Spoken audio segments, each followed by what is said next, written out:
Good morning, student. Today we will continue the remaining part of the story of chapter 14, the sea and the boy.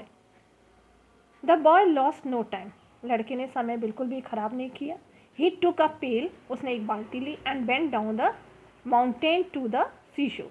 और पहाड़ी से उतरकर समुद्र के किनारे गया.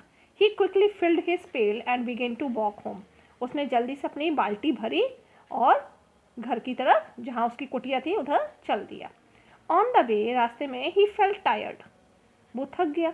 So he sat down on the stone to rest, तो एक पत्थर आया, उस पर वो आराम करने के लिए बैठ गया. The breeze was cool and before long, हवा बहुत ठंडी थी और बहुत तेज चल रही थी. ही फेल अस्लीप, उसे नींद आ गई. When he woke up and looked down at the sea, और जब वह जागा लड़का और जब उसने समुद्र में देखा, ही शाउटेड इन डिसमे, तो उसे बहुत परेशानी हुई. What had happen to the sea, समुद्र को ये क्या हुआ? इट हैड श्रंक, ये तो सिकुड़ गया. The water seem to be far far away, पानी तो बहुत दूर चला गया था. द बॉय वॉज टेरिफाइड, लड़का डर गया. He was sure the spirit of the sea was angry with him for taking a pail of water. तो वो सोचने लगा, डर गया कि शायद समुद्र में जो आत्मा थी वो उससे गुस्सा हो गई है क्योंकि उसने समुद्र का एक बाल्टी पानी ले लिया है.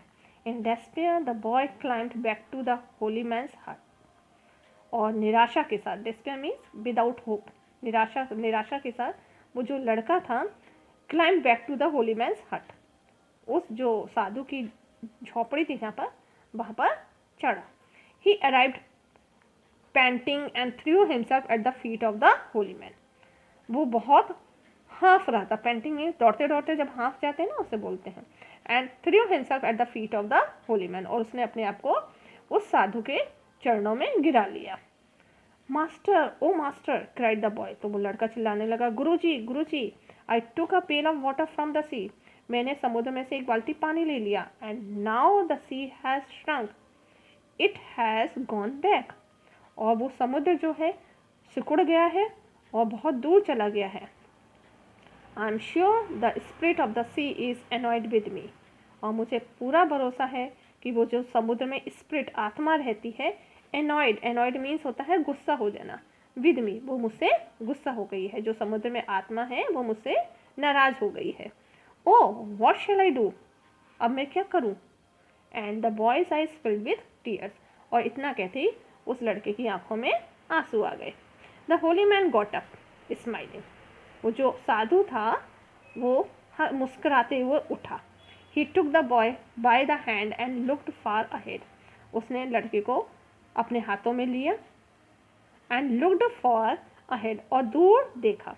The she had Indeed shrunk, वो समुद्र वास्तव में सिकुड़ गया था. You have done nothing wrong my boy, said the holy man, तो वो साधु उससे कहता है, बेटा तुमने कुछ भी गलत नहीं किया. It is the way of the sea to shrink at a certain time of the day, ये समुद्र का तरीका होता है कि वो एक निश्चित समय के लिए क्या होता है, श्रिंक करता है. Later it will come back again, और बाद में फिर वो अपनी पुरानी अवस्था में आ जाता है, जैसा पहले था वैसा हो जाता है. This is known as the going out and coming in of the tide, ये टाइड्स के कारण होता है. जो समुद्र में टाइड होते हैं ना, उसकी वजह से वो ऊपर नीचे होता रहता है. But the pale of water asks the boy, लेकिन वो बाल्टी की पानी की बाल्टी, लड़का पूछता है वो पानी की बाल्टी.